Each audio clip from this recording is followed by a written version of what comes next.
Technocracy. What is the overriding plan of the last 100+ years that you hear me talking about so often in Jay's analysis and in my lectures and in my series? Well, what I want to do now is give you the 20-minute boil down as I've been doing lately. So as you know, for the last several years, we've done a really in-depth analysis of 40+ works of the elite, particularly from the last century in relationship to the revolution that applies to all of life. This is the final revolution, the revolution of all areas of life to become unified under a technocratic global system. So what is that? How do we know what it is? Well, let's look at some of the works that are the most relevant, ones that we've covered extensively here. We're going to see the patterns that I've mentioned. So if we look at one of the first key texts, this would be Julian Huxley's, of the famous Huxley family. His summary of the program, the outline of UNESCO. UNESCO, he says at the very beginning, will lead to a worldwide foundation for a minimum universal basic credit system. He says that this will reconcile all oppositions in the world. There will no longer be dogmas, but rather evolutionary humanism and, quote, science or scientism, we would say. Neil deGrasse Tyson worldview will be the basis for everyone's faith. That will be the new faith. And you will have a strictly regimented, technocratic, dysgenics-based worldview. That's what this treatise says. That's explanation number one. Very clear, very concise, very to the point. Some of the same people's in his circle, right? The same people in his group, his elite circles, would be someone like H.G. Wells. H.G. Wells has two famous books, The New World Order and The Open Conspiracy. Both of these books cover the exact same subject, how to bring the world to this kind of a system. And wouldn't you know, he also says exactly the same thing, that science will be the new supreme council of the world that will rule. And it's not even really science as a kind of specific discipline. It's pure science. That is, scientism as a Royal Society mandated model for the globe. This is what H.G. Wells writes in The Open Conspiracy. He says all people will be mandated to follow this religion, and those that don't will have to beg for and plead for why they should be kept alive. And if you don't agree, Neil deGrasse Tyson will sever your head in a giant guillotine. In the NWO, H.G. Wells, back in 1940, wrote that the whole world would be converted over to a scientific dictatorship, and that the Fabian socialist slow model would be much more useful than any kind of top-down tyrannical order. Right at the end of this work, we have the Masonic plan for the Declaration of the Rights of Man. Man! So as we begin to see the summation that we get in these classic treatises is pretty clear. There's not a whole lot of dispute. There's not a lack of clarity as to what they mean or where we're going. And in fact, 100 years ago, they even mentioned the universal basic income, which, what do you know, right in the midst of this carunca, it's all being called for. All right, Yahoo just had an article the other day that, isn't it wonderful that carunca has revived the discussion of Silicon Valley and Yang Gang, about how we all just need to be on a universal basic income. Another one of the classic books that we covered in this series, Propaganda by Edward Bernays, who himself worked for the Department of War, which he renamed the Department of Defense. What does he say? He says that the future society will be run by science and a managerial technocracy, on page 127. Are you seeing a pattern here?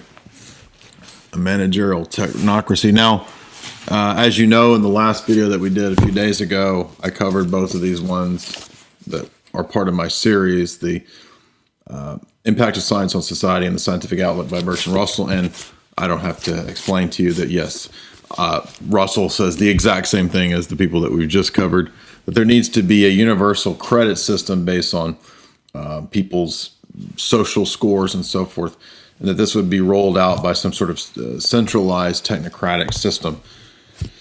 And thus the population could be under greater control. One of the key texts that I've also done that is oftentimes forgotten is Charles Galton Darwin. This was written in 1952, and it's called The Next Million Years.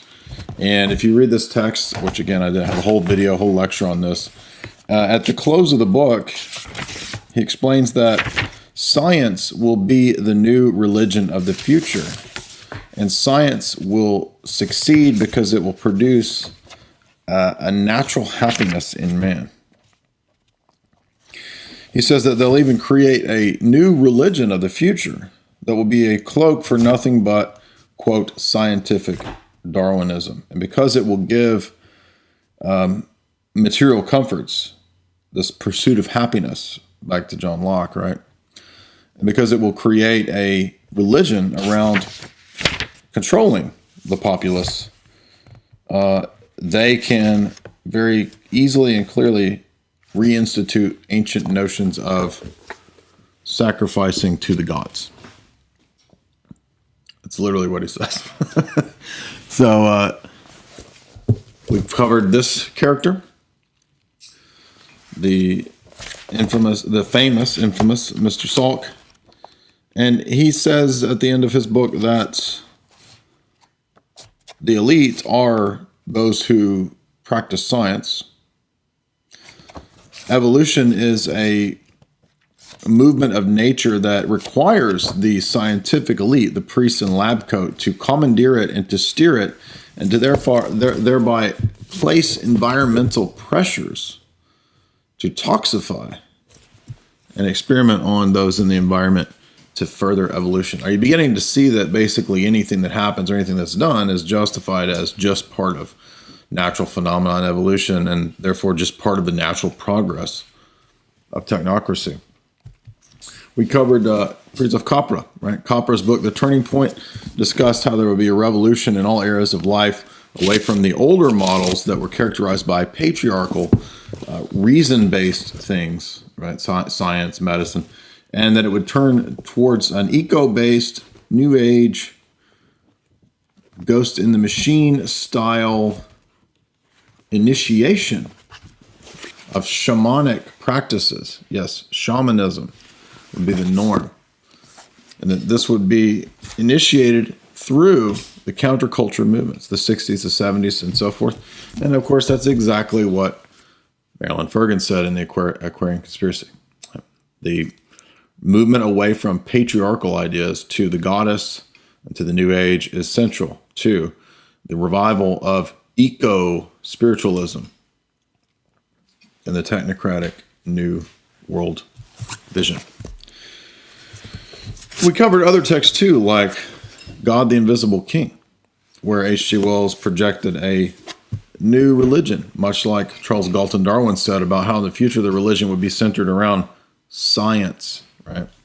Exactly what we got in the figure of Arthur Koestler, Ghost in the Machine, who at the end of his book said that the new alchemy that would be the norm in the future, what we need to do, would involve a pill that everyone took to make them happy, literally what's in Brave New World, and adding specific chemicals to the tap water. Not only that, but also reversing and manipulating RNA and DNA. And that's on pages 334 through 338. And this, he said, would lead to the evolving of nature beyond the human, that we would move into the post-human era. In fact, the TRANS human era that was coined by the Huxleys themselves, right, is discussed at length in Kessler's Ghost in the Machine book, who was part of that inner circle. We have the book, of course, by Brzezinski, Between Two Ages, where Brzezinski explains that we are situated in the middle of the period, the transition period, the age of transition into the future technocracy. This whole book is about the future technocracy, and this is what caught the eye of David Rockefeller back when this was written in 1970. And then this led to Brzezinski being placed at a high-level position in the newly founded Trilateral Commission by David Rockefeller. We looked at the history of the Rand Corporation, the mind behind the entire Cold War era. The Rand Corporation essentially sold everybody on the Cold War, the bomb almighty, right? This kind of stuff. They created this matrix of how to dialectically steer and control minds throughout that whole period, culminating in basically selling things like Desert Storm, right? Iraqi freedom, these kinds of things. These are all dreamt up by this group. Pretty much the key central think tank in the world, right?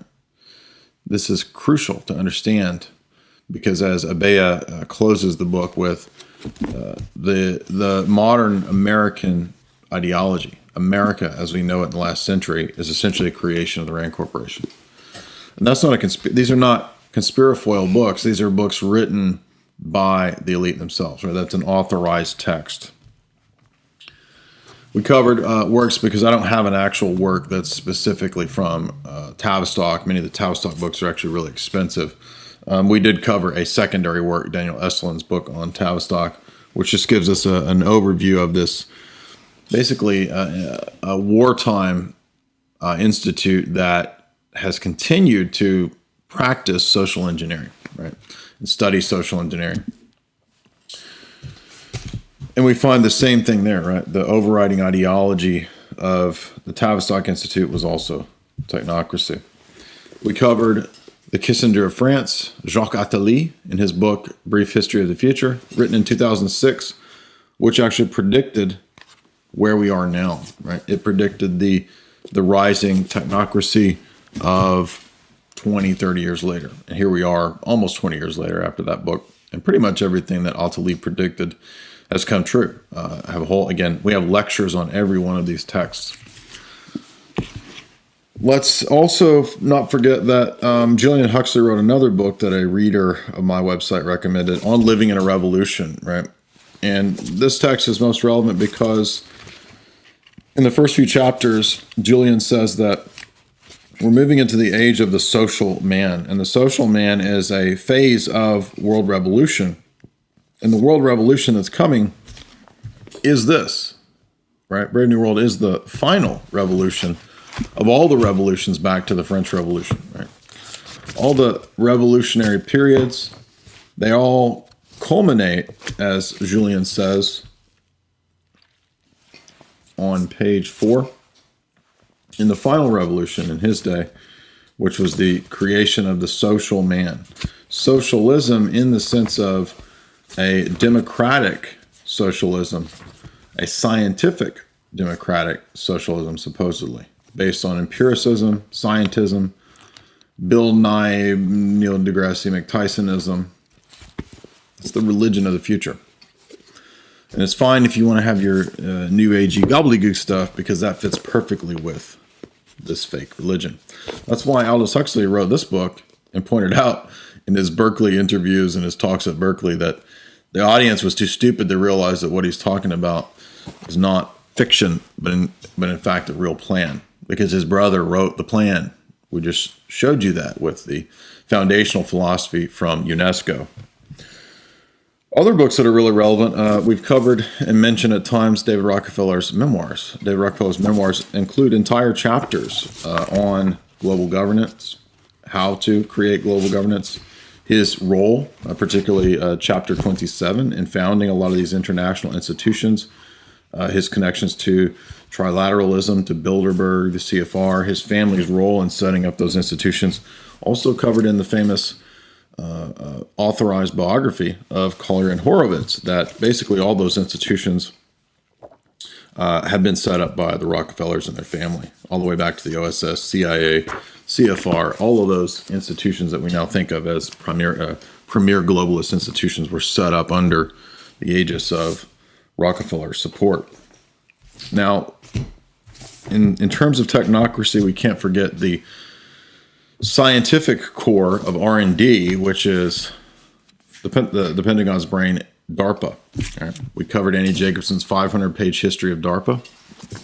We did a whole, I think we did 4 lectures that analyzed this.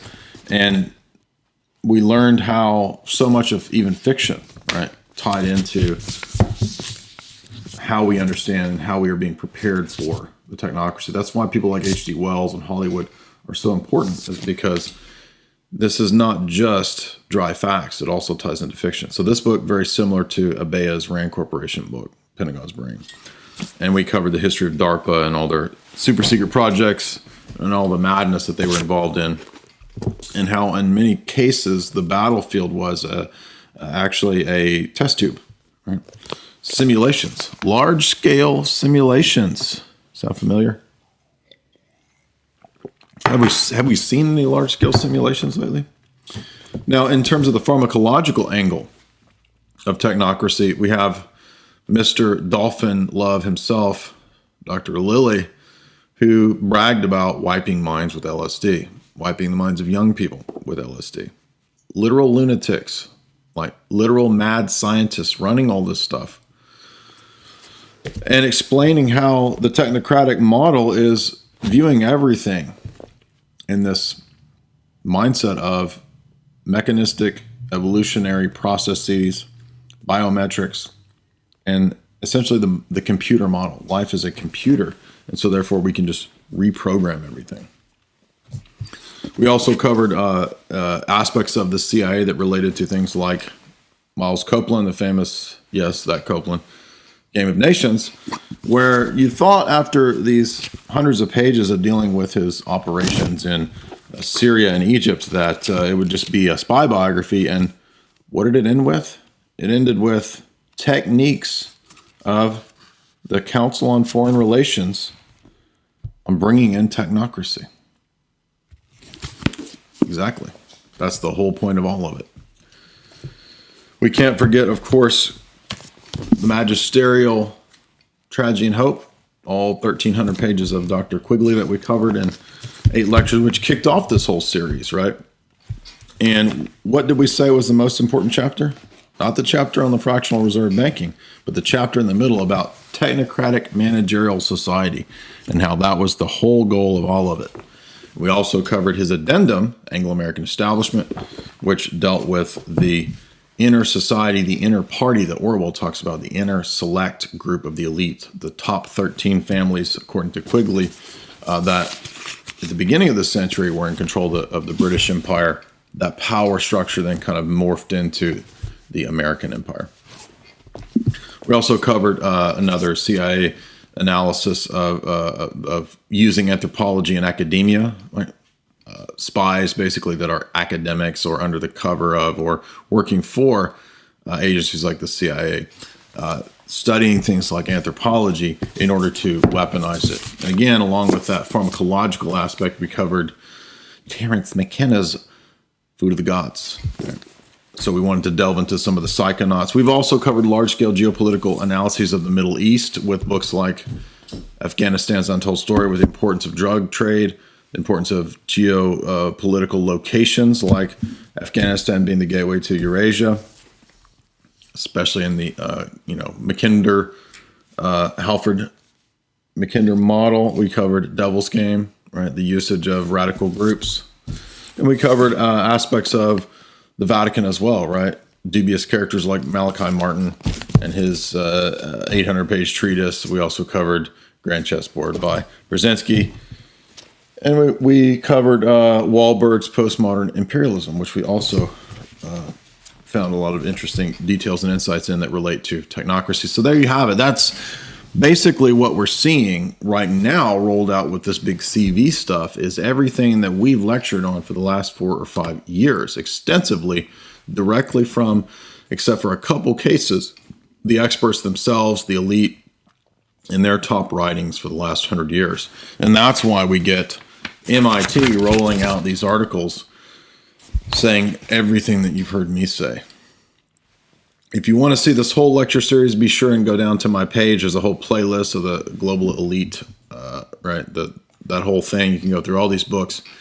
Actually, it's 50 plus lectures, 60 lectures. if you count all the Brzezinski lectures and the Tragedy and Hope lectures, and subscribe to Jay's Analysis and share. Let me know what you think.